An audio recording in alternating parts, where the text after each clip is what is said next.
رب اشرح لي صدري ويسر لي امري واحلل عقدة من لساني يفقهوا قولي۔ معزز سامعین کرام، ہم دنیا میں اگر کسی چیز کو کہتے ہیں کہ یہ چیز مکمل ہے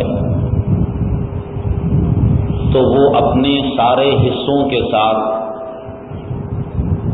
سارے اجزاء کے ساتھ ہونی چاہیے۔ اس میں اگر کوئی ایک چیز بھی نہ ہو یا ادھوری ہو تو ہم کہیں گے یہ چیز مکمل نہیں ہے۔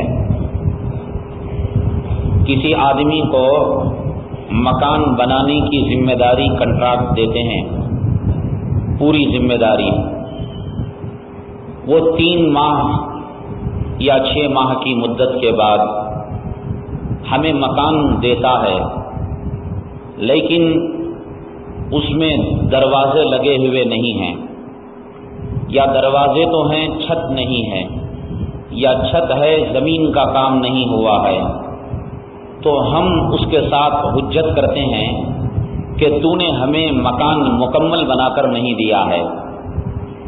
ہم مکان کو مکمل اس وقت کہیں گے جب مکان کے تمام لوازمات اور تمام اجزاء حصے اس کے ساتھ منسلک ہوں۔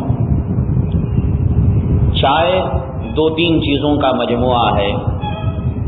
ہم ہوٹل میں جائیں، چائے کا آرڈر دیں، شکر تو ڈالے، پانی تو ڈالیں، دودھ بھی ڈالے، پتی نہ ڈالے تو ہم کہیں گے یہ چائے نہیں ہے۔ پتی ڈالے مگر دودھ نہ ڈالے تو ہم کہیں گے یہ بھی چائے نہیں ہے۔ کسی بھی چیز کو، آدمی گاڑی خریدنے جائے، کہے صاحب لیجیے آپ کی گاڑی حاضر ہے، دیکھا کہ اس میں ٹائر نہیں لگے ہوئے ہیں، ہینڈل نہیں ہے، تو کہتے ہیں کہ صاحب یہ گاڑی مکمل نہیں ہے، اس کا حصہ آپ لگا کر دیجیے۔ اسی طریقے سے جب ہم کہتے ہیں ایمان اور جب ہم کہتے ہیں اسلام، تو ایمان اور اسلام اپنے تمام اجزاء کے ساتھ مکمل ہوتا ہے، تمام حصوں کے ساتھ مکمل ہوتا ہے۔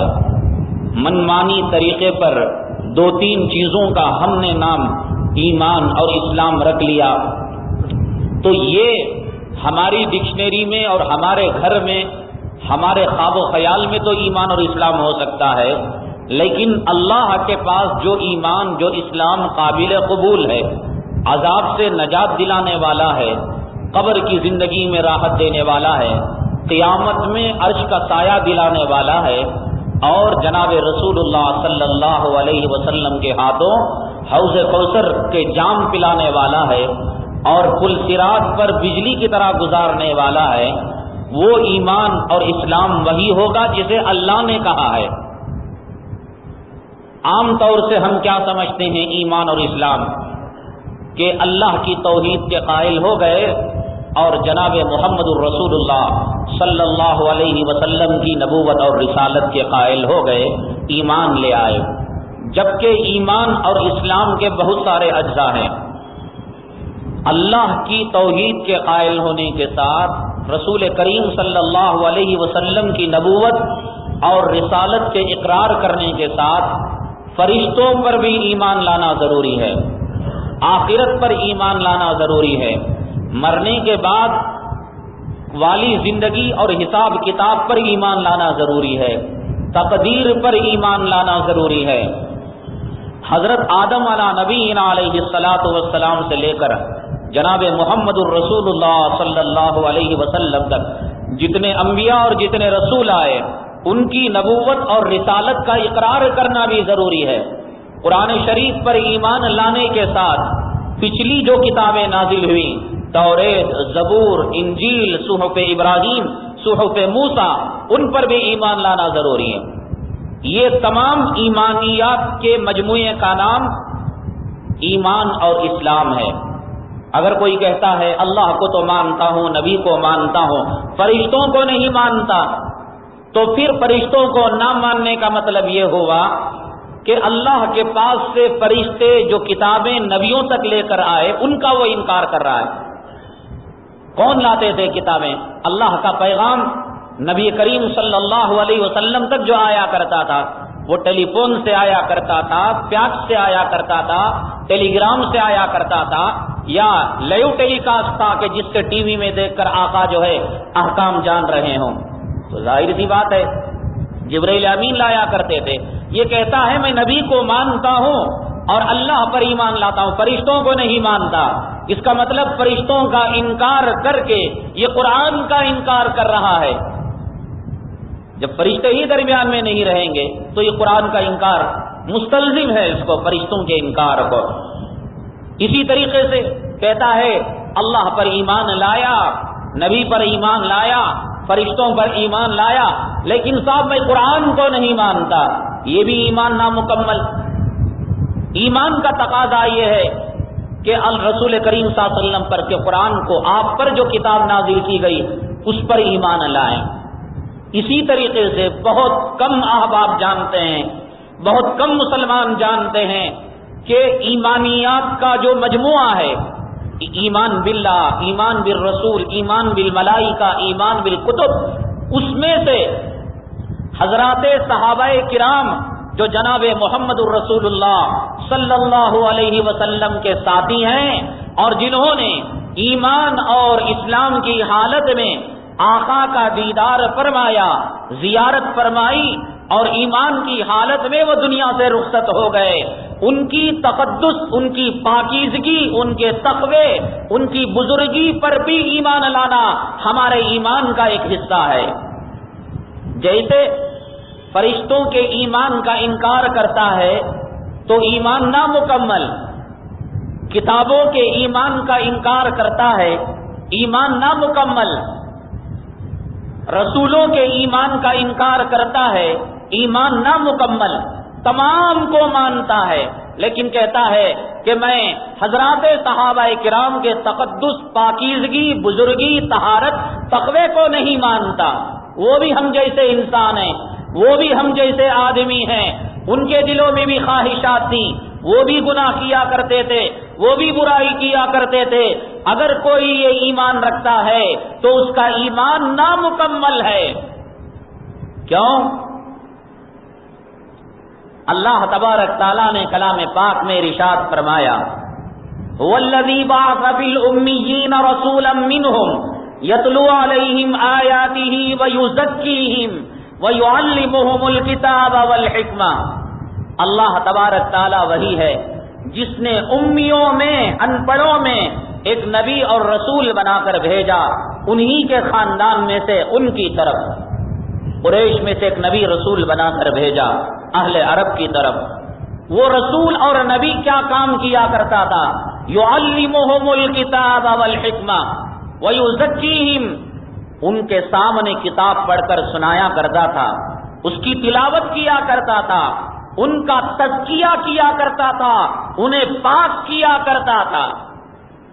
ایک آدمی بازار سے صابن خرید کر لائے اور لا کر یوں کہے صاحب یہ صابن تو اچھا نہیں ہے. یہ گالی صابن کو ہوئی یا کارخانے کے مالک کو ہوئی؟ آپ دسترخوان میں بیٹھتے ہیں، زوروں کی بھوک لگی ہے، سالن حاضر ہے، کہتے ہیں یہ کوئی سالن ہے، یہ کوئی شوربہ ہے، یہ تو کنویں کا پانی، بورویل کا پانی معلوم ہوتا ہے. تو یہ گالی کسے لگی؟ سالن کو لگی، شوربے کو لگی یا پکانے والے کو لگی؟ ظاہر سی بات ہے جس خاتون نے اس سالن کو بنایا وہ جل بن جائے گی اور اس کے تیور بدل جائیں گے. دنیا میں جب کسی چیز کی گالی دی جاتی ہے تو وہ گالی بنانے والے کی طرف منسوب ہوتی ہے. درزی کے پاس کپڑا لے کر گئے، کپڑے کو انفٹ اس نے سی دیا، تنگ ہو گیا، ڈھیلا ہو گیا، کہتے یہ کیا ہے، یہ کیا قمیض بنی ہے، کیا پتلون بنا ہے، پینٹ بنی ہے؟ گالی کسے ہے؟ ٹیلر کو ہے. سالن کو گالی نہیں، کپڑے کو گالی نہیں، صابن کی ٹکیا کو گالی نہیں، بنانے والے کو ہی گالی دی جاتی ہے. حضرات صحابہ کرام کے بارے میں اللہ نے یہ فرمایا وَيُزَكِّيهِمْ، صحابہ کی جماعت وہ ہے کہ جسے نبی پاک کرتا ہے. وَيُزَكِّيهِمْ، نبی ان کے قلوب کا تزکیہ کرتا ہے، ان کے ظاہر اور باطن کو نبی دھوتا ہے.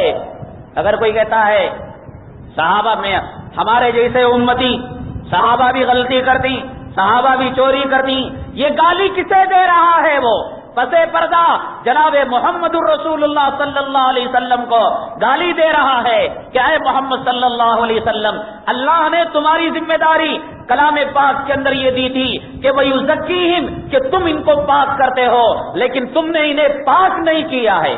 یہ آپس میں لڑتے ہیں، یہ آپس میں گالی دیتے ہیں، یہ چوری کرتے ہیں، یہ بدکاری کرتے ہیں۔ یہ الزام جناب محمد الرسول اللہ صلی اللہ علیہ وسلم پر ہے۔ جو لوگ صحابہ کرام کے تقدس کے، پاکیزگی کے، تقوی کے، پرہیزگاری کے اور ان کے معیار کے قائل نہیں، وہ پسے پردہ دبے لفظوں میں جناب محمد الرسول اللہ صلی اللہ علیہ وسلم کی نبوت اور رسالت کی توہین کر رہے ہیں۔ اسی وجہ سے آقا نے میرے اور تمہارے بارے میں نہیں کہا کہ 1400 سال بعد میری امت کے کسی امام کو، مؤذن کو، کسی کارپینٹر کو، میکینک کو تکلیف دے گا تو مجھے تکلیف دے گا، یہ کسی نے کہا؟ یہ روایت سنی آپ نے؟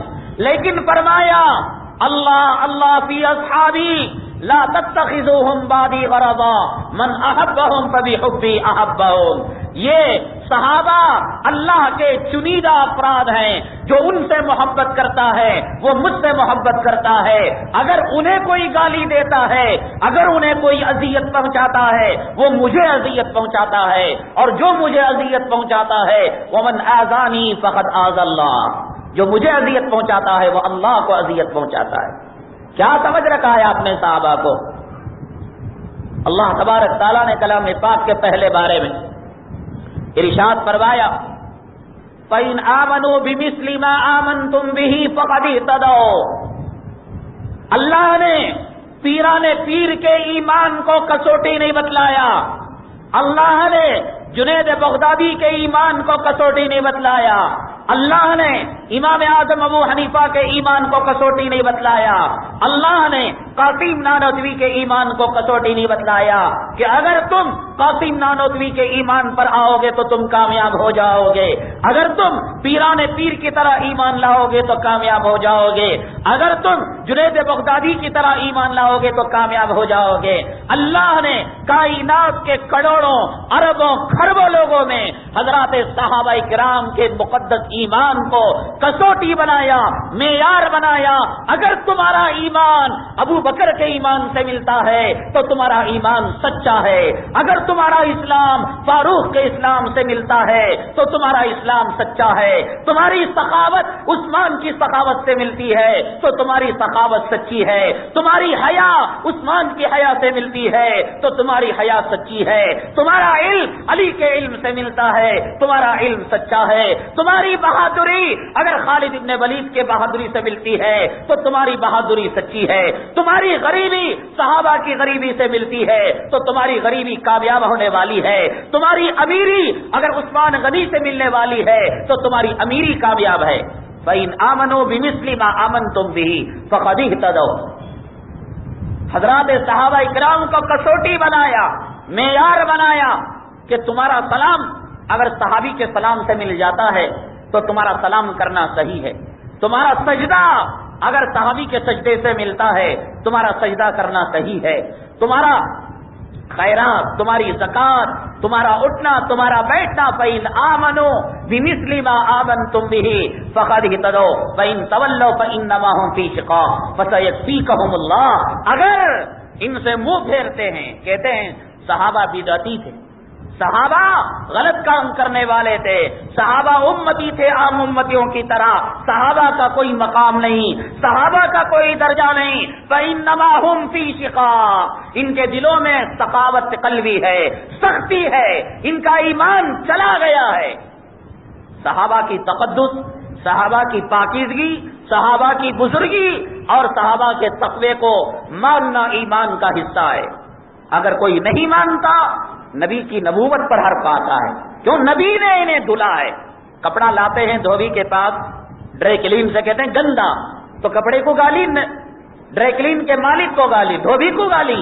اگر کہتے ہیں صحابی گندا تو نبی نے پاک نہیں کیا۔ حضرت سیدہ عائشہ صدیقہ رضی اللہ تعالیٰ عنہ ایک غزوے میں تشریف لے گئی، دبلی پتلی خاتون تھی، آج کی طرح برتن دھونے کے لیے ایک کام والی، کپڑا دھونے کے لیے ایک کام والی، اور بچوں کو سنبھالنے کے لیے ایک کام والی، اور بچے کی تھالیاں دھونے کے لیے ایک کام والی۔ وہ کائنات کی ماں تھی، لیکن خود اپنا کام اپنے ہاتھوں سے کیا کرتی تھی۔ آج کیا ہے 17 کام والیاں۔ اگر کسی گھر میں کسی بنگلے میں کام والا کام والی نہ ہو تو سمجھتے ہیں کہ شان میں فرق آ رہا ہے، عزت میں فرق آ رہا ہے۔ ایسا کیسا کر کہ نوکر نہیں ہے، ٹی وی نہیں ہے، وی سی آر نہیں ہے، ٹیلی فون نہیں ہے، خادم نہیں ہے، اور پھر بیٹی بھی ہے بیگم صاحبہ صوفے میں، کام خادموں سے ہو رہا ہے۔ اب صبح کا ناشتہ دوپہر تک حرکت ہی نہیں کر رہا ہے، ہضم کہاں ہوگا؟ دوپہر کا کھانا شام تک بدہضمی ہوگی نہیں ہوگی؟ بیٹھے بٹھائے موٹاپا آ رہا ہے، چربی چڑھ رہی ہے، بی پی آ رہا ہے، ہارٹ آ رہا ہے، شوگر آ رہا ہے۔ آئے گا نہیں آئے گا؟ عورت کام کرے گی تو جسم سے پسینہ نکلے گا، محنت کرے گی، مشقت کرے گی، اس کا محنت کرنا بھی ثواب ہے۔ اگر وہ اپنے چھوٹے بچے کی تھالی دھوتی ہے، پاخانے کو صاف کرتی ہے، اللہ اس پر بھی اجر لکھتا ہے۔ اگر کام والے کا رکھنا، نوکرانی کا رکھنا عزت کی بات ہوتی تو میرا اللہ حضرت عائشہ کے لیے 100 خادموں کو رکھتا، حضرت فاطمہ کے لیے 1000 نوکرانیوں کو رکھتا۔ مدینہ منورہ میں کسی غزوے سے کچھ غلام آتے ہیں تقسیم ہونے کے لیے۔ حضرت فاطمہ الزہرا رضی اللہ تعالیٰ عنہ حضرت علی کرم اللہ وجہہ کو فرماتی ہیں، اے علی جاؤ، اللہ کے حبیب جناب محمد الرسول اللہ صلی اللہ علیہ وسلم میرا ابا حضور کو میرا سلام سناؤ اور کہو کہ فاطمہ رسی کو کھینچتے ہوئے ہاتھ پر گٹے پڑ چکے ہیں، چکی چلاتے ہوئے مونڈے میں درد آ چکا ہے اور سارے جسم جو ہے درد سے کانپ رہا ہے، کہنا ایک غلام اپنی بیٹی کے لیے بھی دے دینا۔ اللہ کے نبی صلی اللہ علیہ وسلم نے ارشاد فرمایا کہ یہ غلام مدینے والوں کا حق ہے، جاؤ میری بیٹی فاطمہ سے کہہ دو سونے سے پہلے 33 مرتبہ سبحان اللہ پڑھ لے، 33 مرتبہ الحمدللہ پڑھ لے، 34 مرتبہ اللہ اکبر پڑھ لے، اللہ تبارک تعالیٰ اس کی مصیبتوں کو آسان کر دیں گے۔ اسی حالت میں حضرت فاطمہ رخصت ہو گئی، لیکن گھر میں کوئی خادم نہیں آیا، کوئی نوکرانی نہیں آئی۔ قرآن شریف بھی پڑھنا ہے اور بچے کا جو گہوارہ ہوتا ہے جھولا اسے بھی جھلانا ہے۔ اب یہاں یہ کہہ رکھا ہے ہماری ماں اور بہنوں نے کہ بچہ جب تک دودھ نہ چھوڑے ماں کے لیے نماز معاف ہے۔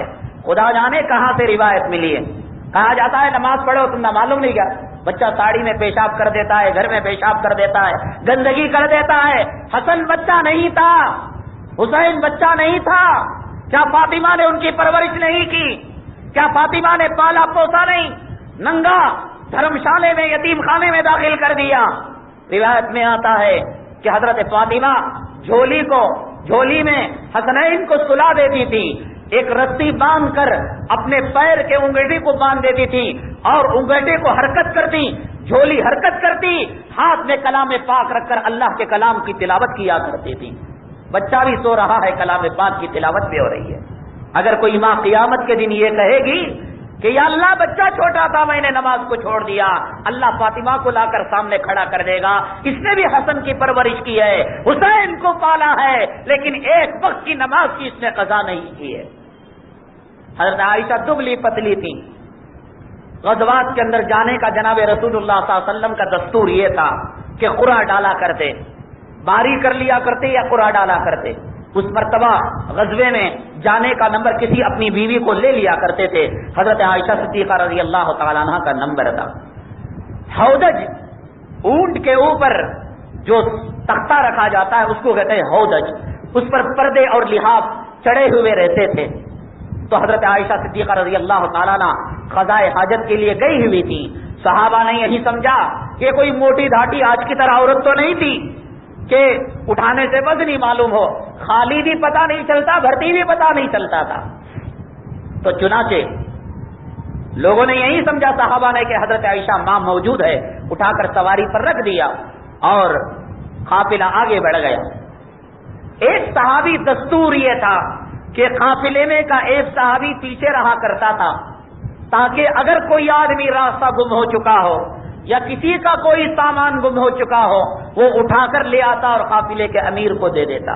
ایک صحابی نے دیکھا کہ میری ماں حضرت عائشہ صدیقہ رضی اللہ تعالیٰ عنہا ہیں، پردہ، عفت، پاکیزگی، طہارت، تقویٰ. آج یہ سمجھتے ہیں کہ جس کی مٹی جتنی اوپر چڑھی ہوئی ہو اتنا وہ ترقی یافتہ اور تہذیب والا ہے. لعنت ہے تمہاری ترقی پر، لعنت ہے تمہاری تہذیب پر، لعنت ہے تمہارے تمدن پر. میری ماں حضرت عائشہ کے صدیقہ رضی اللہ تعالیٰ عنہ کے پیشاب کے قطرے کو ساری دنیا کی تہذیب والی عورتیں ان کی عزت و آبرو حضرت عائشہ کے پیشاب کے قطرے کا مقابلہ نہیں کر سکتی. کیا سمجھ رکھا ہے ہماری ماں حضرت عائشہ کو آپ نے؟ صاحب سے ہم نے کہا کہ آپ کی بچی مڈی پہنتی ہے، اسکارٹ پہنتی ہے، غوشہ ہو چکی ہے، بالغہ ہو چکی ہے، آپ ایسے اسکول میں کیوں نہیں داخل کر دیتے جہاں لیے پردہ ہے، جہاں برقع ہے، جہاں دنیاوی تعلیم کے ساتھ ایمان اور اسلام کی تعلیم ہے؟ کیا ذہن بن چکا ہے ہم مسلمانوں کا؟ ذرا سی دولت آئی، ذرا سا پیسہ آیا، ذرا سی تعلیم آئی، سب سے پہلے جو چھری چلے گی وہ ایمان اور اسلام پر چلے گی. سب سے پہلے جو جوتا اٹھے گا وہ قرآن پر اٹھے گا. سب سے پہلے جس کی قربانی دی جائے گی وہ جناب محمد الرسول اللہ صلی اللہ علیہ وسلم کے سنتوں کی قربانی دی جائے گی. اور جب تک غریبی رہے گی روزے رکھیں گے یا اللہ ہماری غریبی دور کر دے. جب تک شوہر ایڈمٹ رہے گا تلاوتیں ہوتی رہیں گی.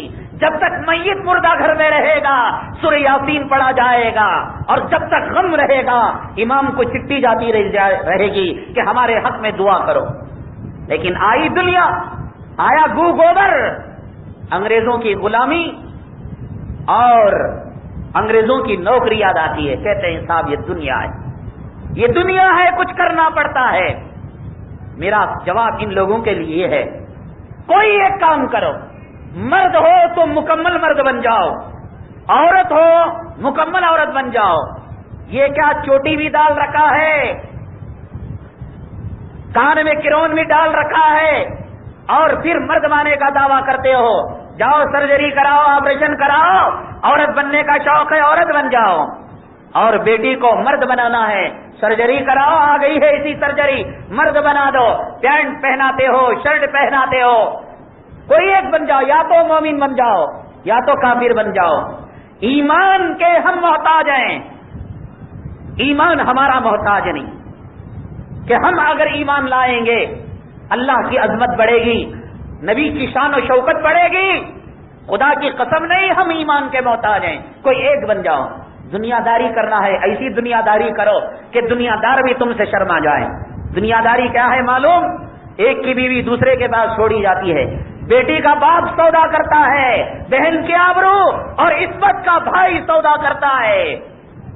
اور اسٹیج پر لیو ٹیلی کاسٹ کیا جاتا ہے سیکس کا، جنسیات کا، بدکاری کا. آ جاؤ اس میدان میں، ہو جاؤ شرابی، کبابی، زانی، بدکار.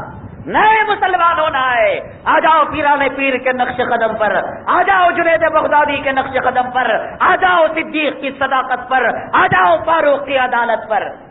مڈی بھی پہناتے ہو، قرآن بھی پڑھاتے ہو، اسکارٹ بھی پہناتے ہو اور رمضان میں بڑے بڑے روزے بھی رکھواتے ہو.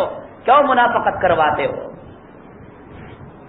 صحابہ کرام کا ایمان، صحابہ کرام کا تقویٰ ہمارے لیے معیار ہے.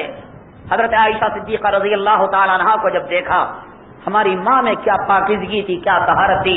صحابی کو دیکھا، صحابی کہتا ہے کہ میری نگاہ پڑنے ہی والی تھی کہ میری ماں نے چادر اوڑھ کر زمین پر لیٹ گئی تاکہ جسم کے کسی حصے پر صحابی کی نگاہ نہ پڑ سکے.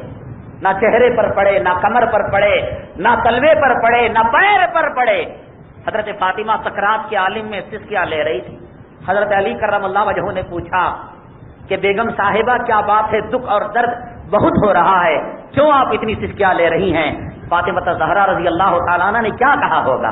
آج کی ماں اور آج کی بیٹی بہو ہوتی یہ کہتی کہ حاجی میں جا رہی ہوں، میرے بچے چھوٹے چھوٹے ہیں، ان کے پرورش کا خیال رکھنا، ان کے دودھ پلانے کا خیال رکھنا، ان کی کانوینٹ میں تعلیم کا خیال رکھنا، انہیں ہندو اور عیسائی بنانے کا خیال رکھنا.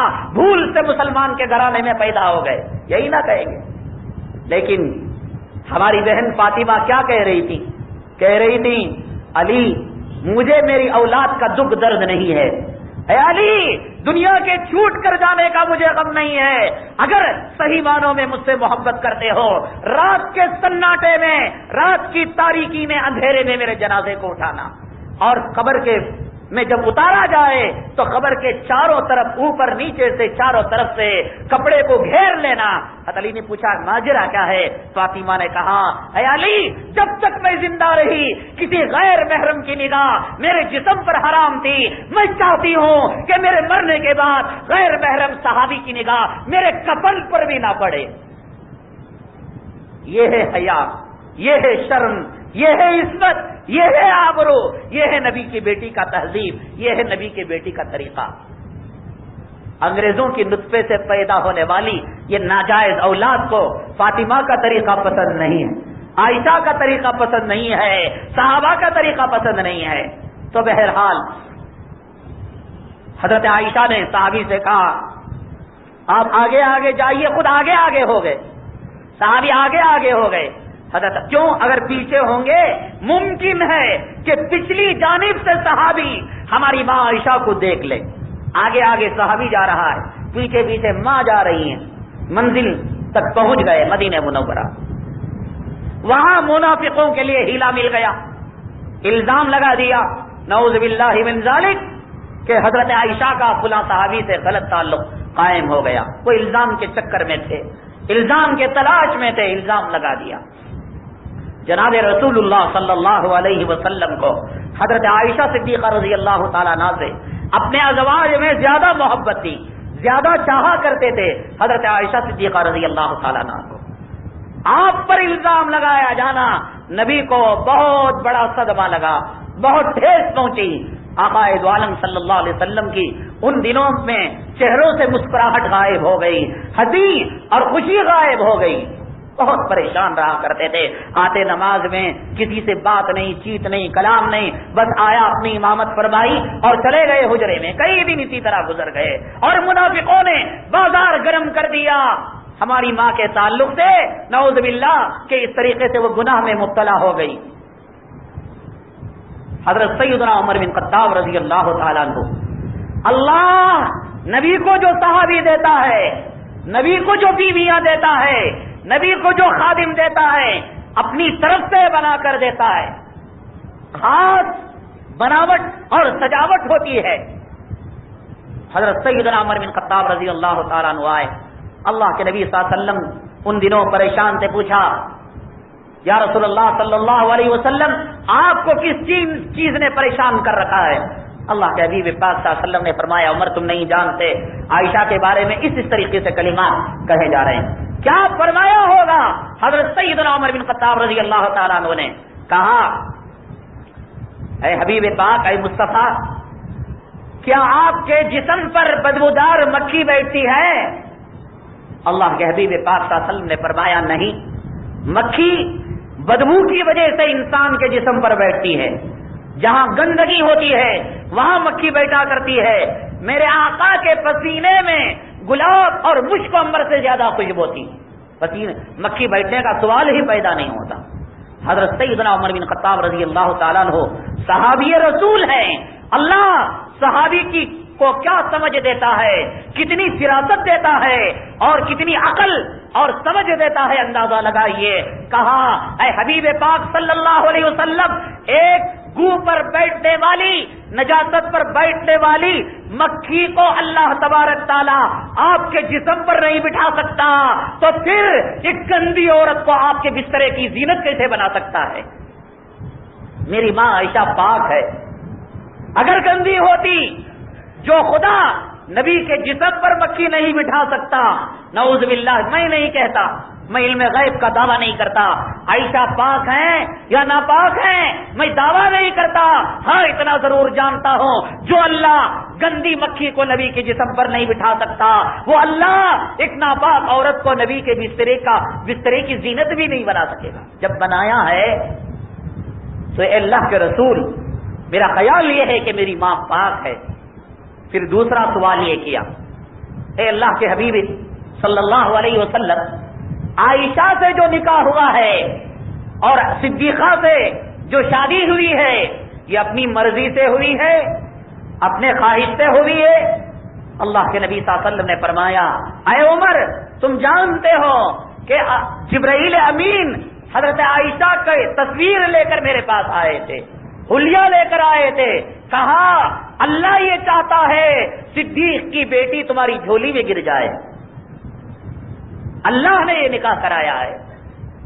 سیدنا عمر بن خطاب نے فرمایا، اے اللہ کے حبیب، ہم جب بازار میں جاتے ہیں اور کوئی چیز خریدنا چاہتے ہیں، ممکن ہے ہماری عقل، ہماری سمجھ، ہماری فراست، ہماری سمجھداری، ہمارا تجربہ استعمال کرنے کے بعد بھی ہم دھوکہ کھا جائیں، کیوں؟ ہم انسان ہیں، انسان سے خطا ہو سکتی ہے۔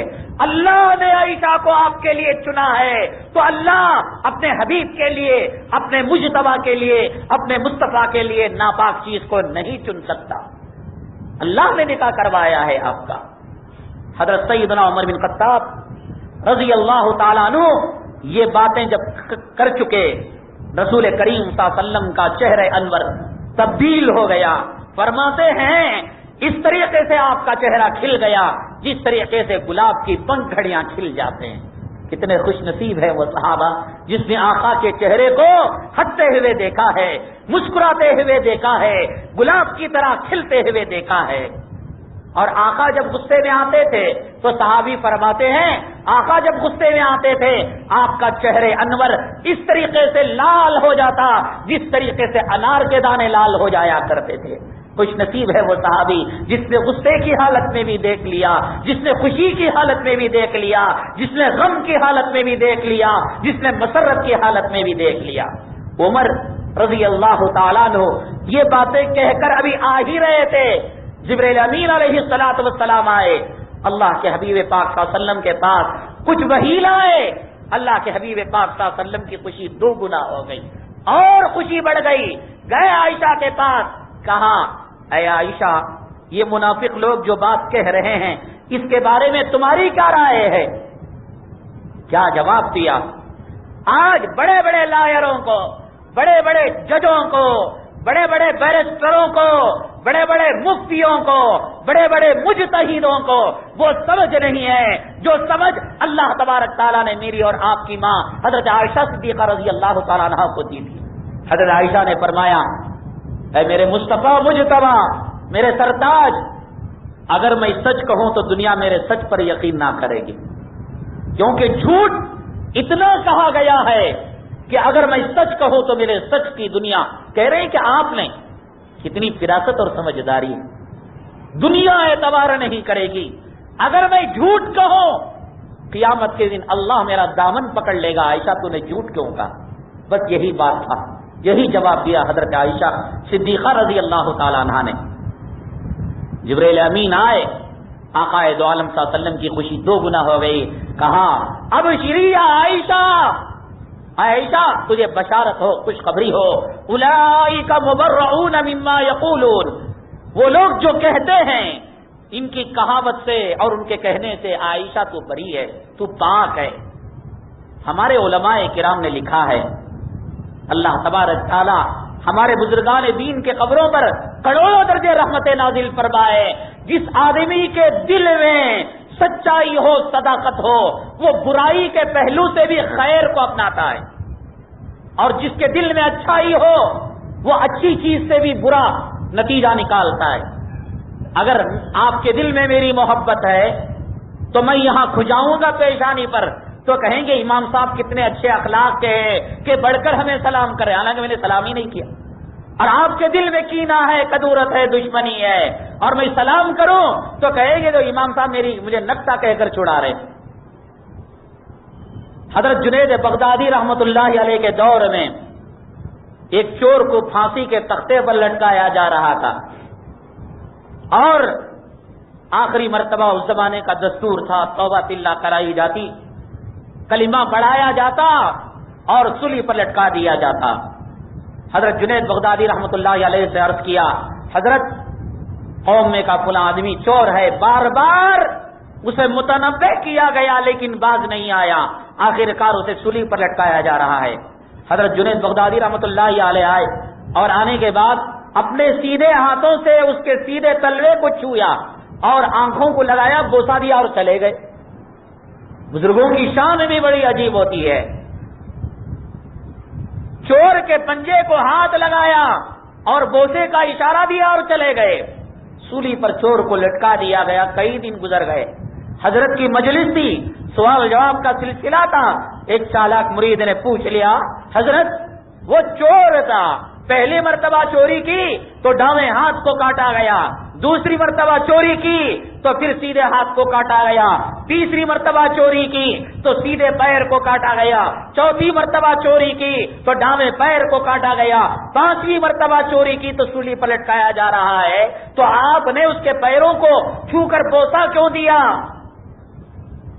حضرت جنید بغدادی رحمت اللہ علیہ نے فرمایا کہ تمہیں نظر یہ آ رہا تھا کہ میں اس کے پیر کی طرف چھو کر بوسا دیا، حقیقت میں اس کی ایک شان، اس کی ایک صفت اور اس کی خوبی کو میں نے بوسا دیا۔ کہ چور میں کیا خوبی پیدا ہو گئی حضرت، چور میں کیا شان پیدا ہو گئی؟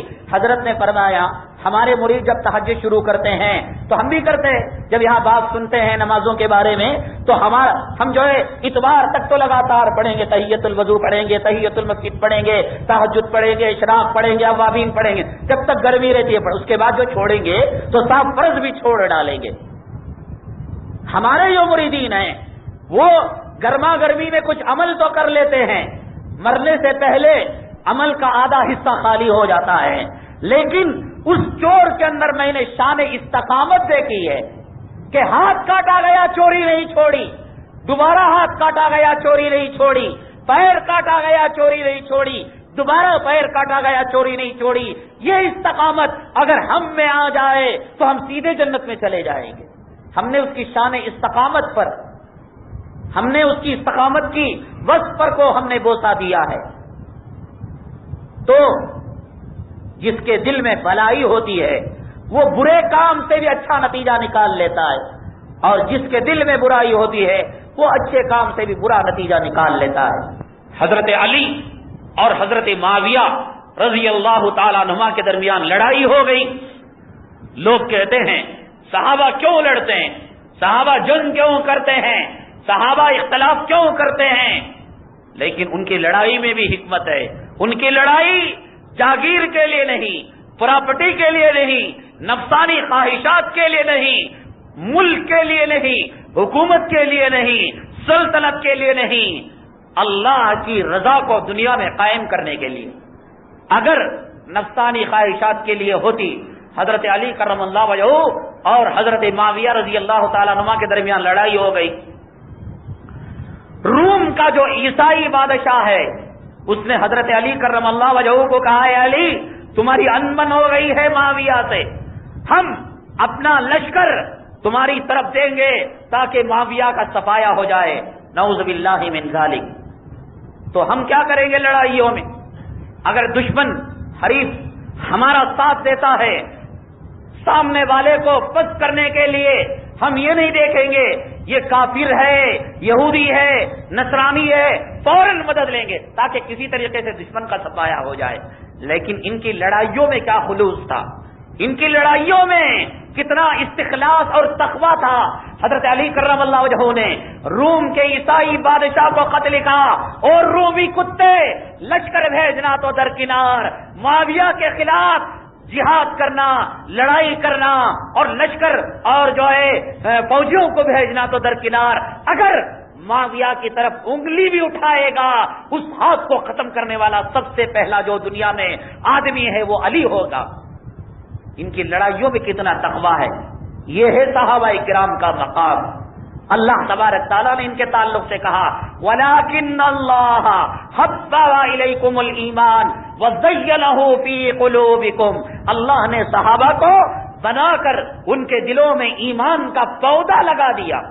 ہمارے دلوں میں زیور کا پودا ہے، ہمارے دلوں میں دنیا کا پودا ہے، ہمارے دلوں میں حکومتوں اور سلطنتوں کی چاہت ہے، ہمارے دلوں میں مال کی ہوس ہے، ہمارے دلوں میں عورتوں کی شہوت ہے۔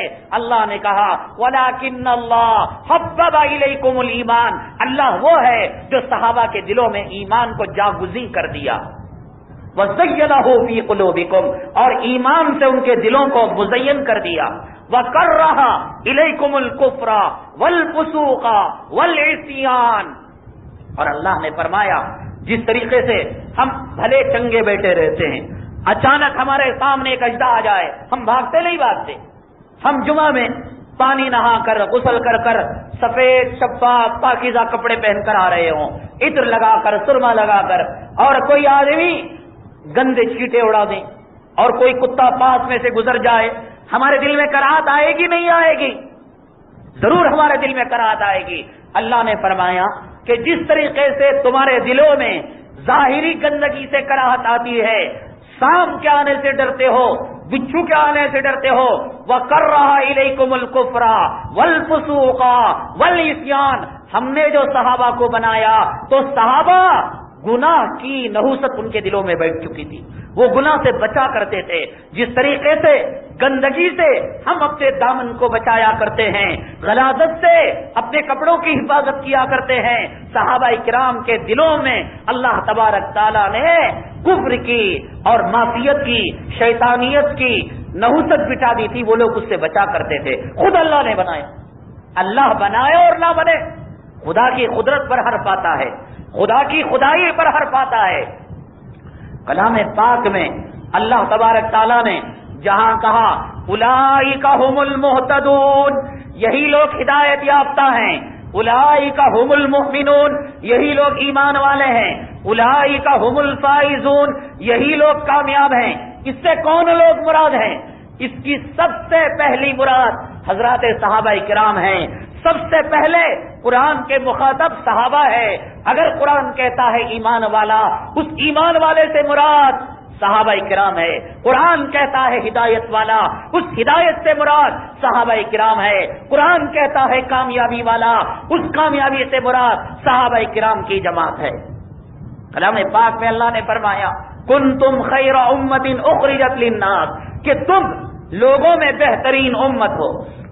حضرت سیدنا عمر بن خطاب رضی اللہ تعالیٰ عنہ نے فرمایا کہ اللہ نے یہ نہیں کہا انتم خیر امہ کہ تم بہترین امت ہو، کنتم کا لفظ استعمال کیا. عربی ایک نازک زبان ہے، ذرا ذرا کے لب و لہجے سے، طور طریقے سے اس کے معنی میں فرق آ جاتا ہے. انتم اگر لکھا جاتا تو جو بھی قرآن پڑھنے والا ہوتا وہ خیر امت میں آ جاتا. اللہ نے کہا کنتم، میں تقریر کرتے ہوئے یہ کہوں کہ آپ تمام، تو اس سے مراد یہ کہ اس وقت جو حاضر ہیں حاضرین مراد ہیں.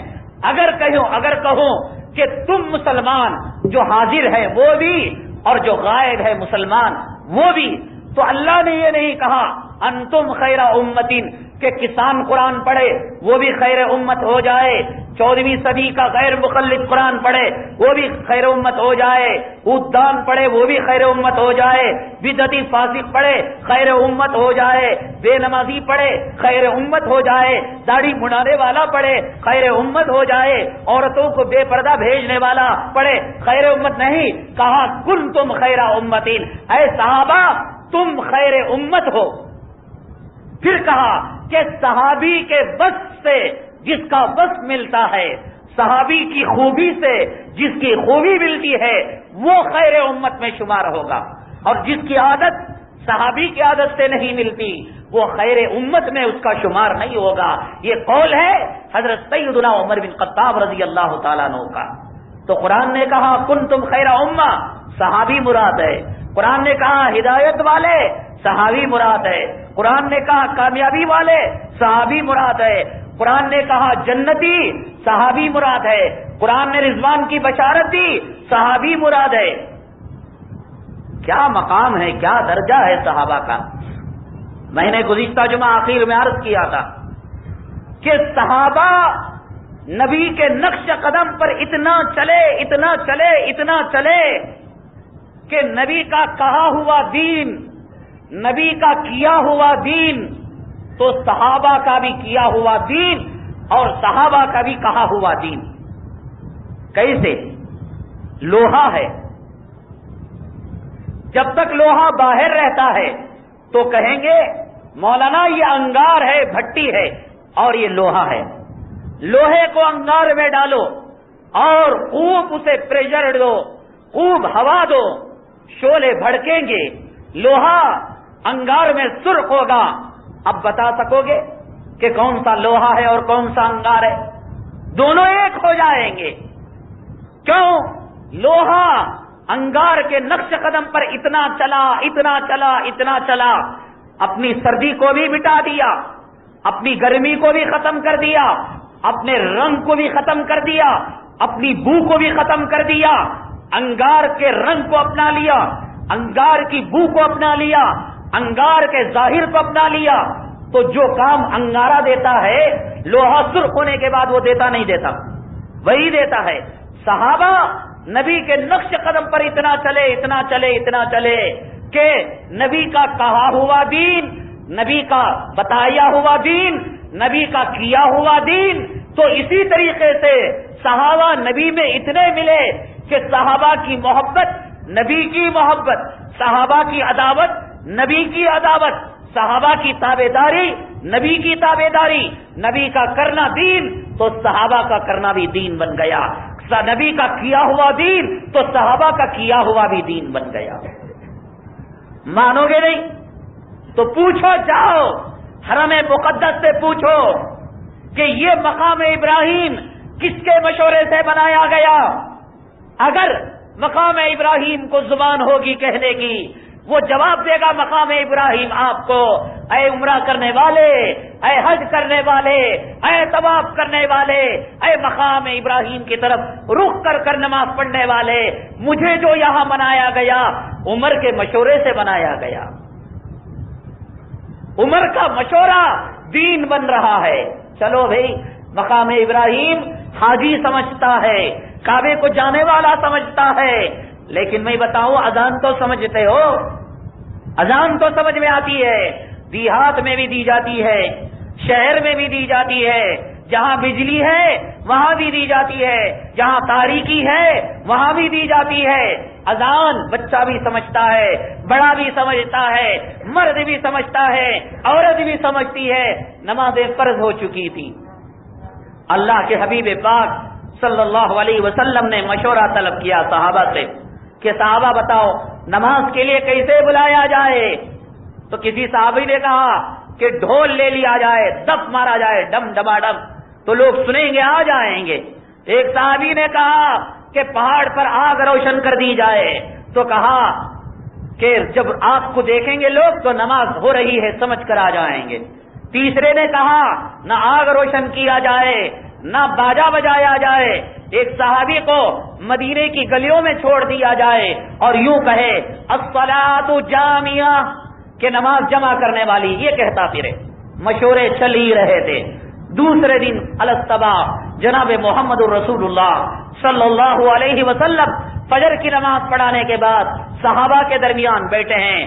سیدنا عمر بن خطاب رضی اللہ تعالیٰ عنہ فرماتے ہیں، اے محمد صلی اللہ علیہ وسلم، خواب میں نے دیکھا کہ تم لوگ مشورہ کر رہے ہو کہ نماز کے لیے کیسے لوگوں کو جمع کیا جائے، تو میرے پاس ایک فرشتہ آیا، اس نے کہا اے عمر تو کہہ اللہ اکبر اللہ اکبر اللہ اکبر اللہ اکبر، پھر ختم اذان کی، حی علی الصلاۃ حی علی الفلاح، اللہ اکبر اللہ اکبر لا الہ الا اللہ۔ تو میرے نبی نے کہا عمر تیرا خواب کا دیکھنا اور تیرا اذان کے کلمات بیان کرنا آج کے بعد دین کا حصہ بن گیا۔ عمر کہہ ہی رہا ہے، عمر نے خواب دیکھا، اس خواب کو نبی نے دین بنا دیا۔ جیسے نبی کا کہا ہوا دین، نبی کا کیا ہوا دین، عمر کا کہا ہوا دین، عمر کا کیا ہوا دین، یہاں تک کہ عمر نے خواب دیکھا تو نبی نے اپنی مہر نبوت اور مہر رسالت لگا کر کہہ دی کہ قیامت تک اگر دنیا میں کہیں مسجد ہو، اگر مسجد بھی نہ ہو، جنگل میں ہو، ٹرین میں ہو، ہوائی جہاز میں ہو، تم نماز پڑھنی ہو تو عمر کی طرح جب تک تم اذان نہیں دو گے اس وقت تک تمہاری اذان نماز مکمل نہیں ہوگی۔ عمر کا خواب کو دین بنا دیا نبی نے۔ جناب رسول اللہ صلی اللہ علیہ وسلم فجر کی نماز سے پہلے تہجد کے بعد آرام فرما رہے تھے۔ حضرت بلال حبشی رضی اللہ تعالیٰ عنہ نبی کے مؤذن بھی تھے اور نبی کے خادم بھی تھے۔ اذان دینا حضرت بلال کا کام تھا. فجر کی اذان دی. اذان دینے کے بعد حضرت بلال رضی اللہ تعالیٰ عنہ نبی کے حجرے میں آئے. اللہ اکبر.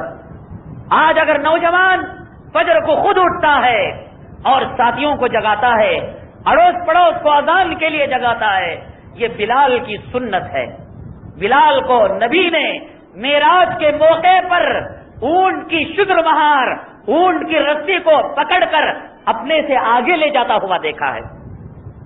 بلال مکے میں پٹ رہا ہے اور نبی نے اسے جنت کی گلیوں میں سیر کرتے ہوئے دیکھ لیا ہے. جو آج بلال کی اس مردہ سنت کو زندہ کرے گا, مجھے امید ہے قیامت کے دن اس کا حشر بلال کے ساتھ ہوگا. پل صراط میں بلال کے ساتھ جائے گا, جنت میں بلال حبشی رضی اللہ تعالیٰ عنہ کے ساتھ رہے گا. آئے نبی کو جگانے کے لیے, تو جگانے کا کیا انداز تھا؟ اٹھ رہے, اٹھو جی نماز کا ٹائم ہوگا, کتنے وقت سے جگانا. اللہ اکبر. کیا زبان دی تھی صحابہ کو اللہ تبارک. اللہ نے بنایا ہے صحابہ کو, یہ یوں ہی نہیں پیدا ہوئے.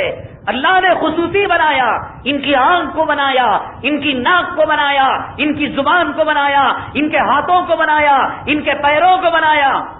اللہ نے بنایا ہے. آئے بلا رسول اللہ صلی اللہ علیہ وسلم آرام فرما رہے تھے. کیا کہا؟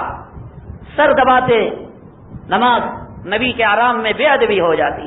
پیر دباتے, نبی کی راحت میں خلل پڑ جاتا. بلال حبشی رضی اللہ تعالیٰ عنہ پیروں کے پاس دونوں ہاتھوں کو ناف کے نیچے رکھ کر ادب کے ساتھ سر کو نیچے رکھ کر کھڑے ہو گئے. کہے الصلاۃ خیر من النوم, نماز نیند سے بہتر ہے.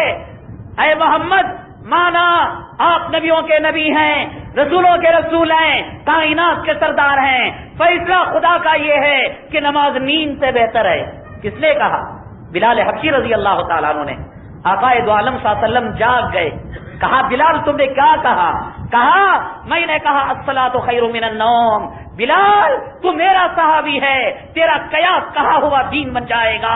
آج کے بعد سے قیامت تک فجر کی جو اذان دی جائے گی, فجر کی اذان کا حصہ یہ بن جائے گا کہ مؤذن کہے گا الصلاۃ خیر من النوم.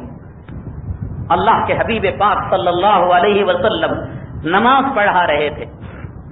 رکوع سے جب اٹھتے ہیں تو ہم کیا سوچتے ہیں کتنے رکعت ہوئے اور کتنا پڑھنا باقی ہے. لیکن صحابی جب نماز پڑھا کرتا تھا تو جنت کے باغات میں سیر کیا کرتا تھا, جنت کے میوے کھایا کرتا تھا. وہ ہماری طرح دکان کا حساب لگانے والا نہ تھا.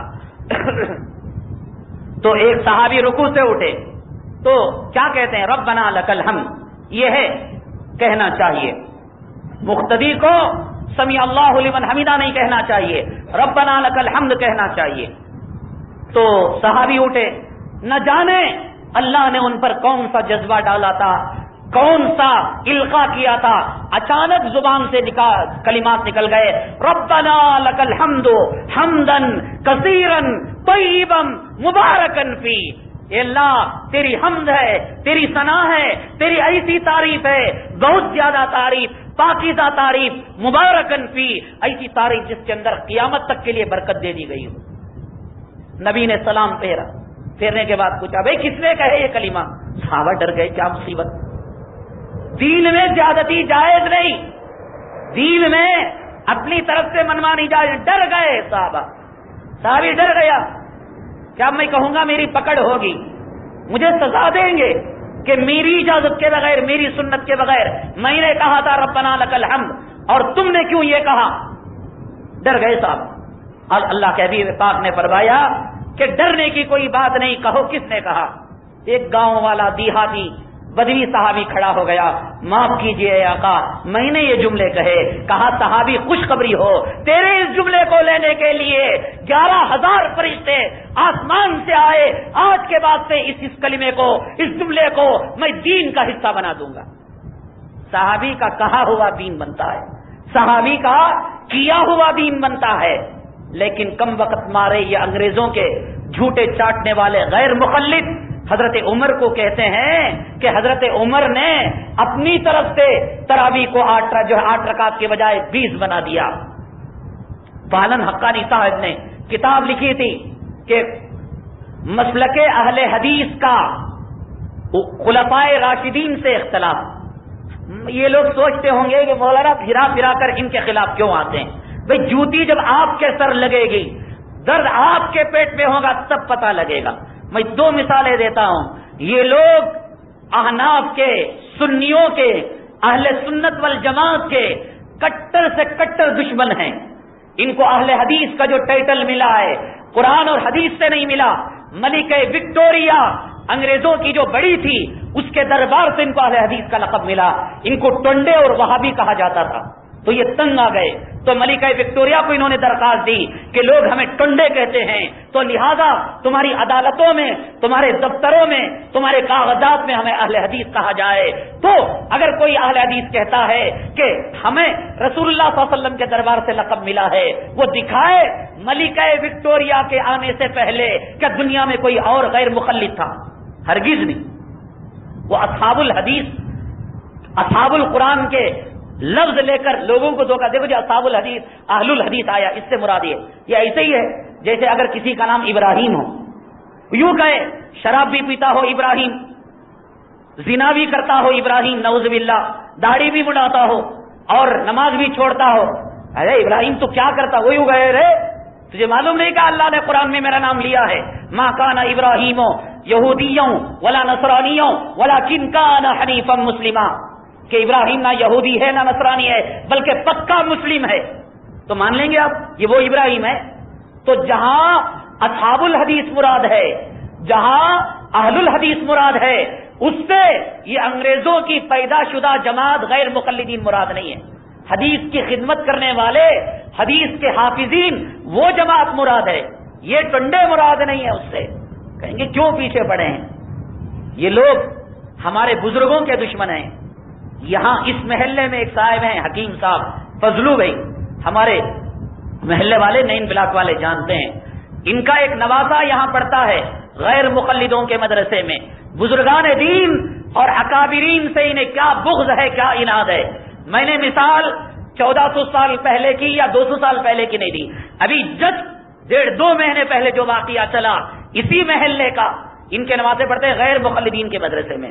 استاد سے بات چیت ہو گئی، غوث پاک کا نام آ گیا تو استاد نے یہ کہا نعوذ باللہ کہ غوث پاک میرے جوتی کے بھی برابر نہیں. جاؤ جی، یہ ہے اہل حدیثوں کا مسلک کہ جب تک بزرگان دین پیران پیر کو گالی نہ دے ان کے کلیجے کو راحت نہیں ہوتی. صحابہ کے مقام کو ڈاؤن نہ کرے ان کے کلیجے کو راحت نہیں ہوتی. قرآن حدیث مسلک اہل حدیث کے خلاف جواب میں کتاب لکھی ہے ابو الاقبال نے، بمبئی والے نے. اس نے لکھا ہے کہ 20 رکعت پڑھنا بدعت ہے. تو اس کا مطلب یہ ہوا حضرت سیدنا عمر بن خطاب رضی اللہ تعالیٰ عنہ کو دوسرے لفظوں میں وہ جہنمی کہہ رہا ہے کہ عمر تم نے نبی کے مقابلے میں بدعت کو نکالا، اور جو بدعت کو نکالتا ہے وہ جہنمی ہے. کل کا واقعہ، کل عشاء اور مغرب کے درمیان یہاں کبیر بھائی، ان کے بھائی آئے ہوئے تھے گنگین ہلڈی سے.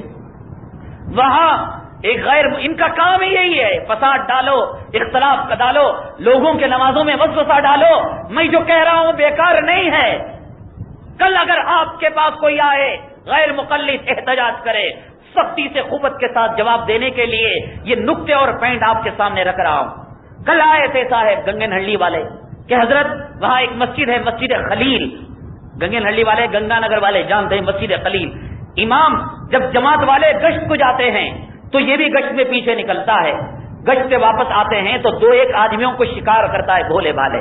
بیچارے نماز سیکھنے جاتے ہیں، ثنا سیکھنے جاتے ہیں، تشہد سیکھنے جاتے ہیں، کلمہ سیکھنے جاتے ہیں. ان کو بلا کر لا کر پھر کہتا دیکھو جی صلاۃ الرسول میں اور ہماری کتابوں میں بخاری میں لکھا ہوا ہے کہ رفع یدین کرنا چاہیے، امام کے پیچھے فاتحہ پڑھنا چاہیے. تو وہ پریشان ہو جاتا ہے، یا اللہ مجھے ثنا معلوم نہیں، مجھے تشہد معلوم نہیں، اور یہ کہہ رہا ہے کہ میری نماز صحیح نہیں. وہ کہتا میں نماز ہی نہیں پڑھوں گا، پڑھنے جاؤں تو مصیبت. اس طریقے سے یہ کم وقت کہیں کہ نہ تبلیغی جماعت کو برداشت کرتے ہیں، نہ بزرگان دین کو برداشت کرتے ہیں. انگریزوں کی یہ پیداوار ہے. ساری دنیا کے طور طریقوں سے ان کے طور طریقے ہٹے ہوئے. پالن حقانی صاحب دامت برکاتوں نے ان سے کہا کہ حرمین مکے میں، مدینے میں تواتر کے ساتھ بغیر کسی سلسلہ منقطع ہوئے کے حضرت سیدنا عمر بن خطاب کے دور سے آج تک بلا ناغا 20 رکعت تراویح ہوتی آئی ہے. کبھی حضرت عمر بن خطاب کے دور سے لے کر پچھلے رمضان تک ایک رمضان بھی ایسا نہیں آیا کہ جس کے اندر 8 رکعت پڑھائی گئی ہو. تو جواب کیا دیتا ہے؟ وہاں 20 رکعت نہیں ہوتی، 2 امام پڑھاتے ہیں، 10 وہ پڑھاتا ہے 10 وہ پڑھاتا ہے. یہ جواب دے رہا.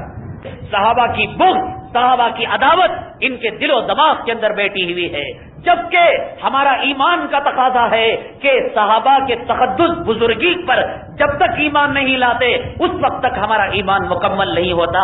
صحابہ کا کیا مقام، کیا درجہ، کیا فضائل ہیں اور تفصیلات ہیں، انشاءاللہ اگلے جمعے بیان کیے جائیں گے. اللہ تبارک تعالیٰ سے دعا ہے، اللہ تبارک تعالیٰ صحابہ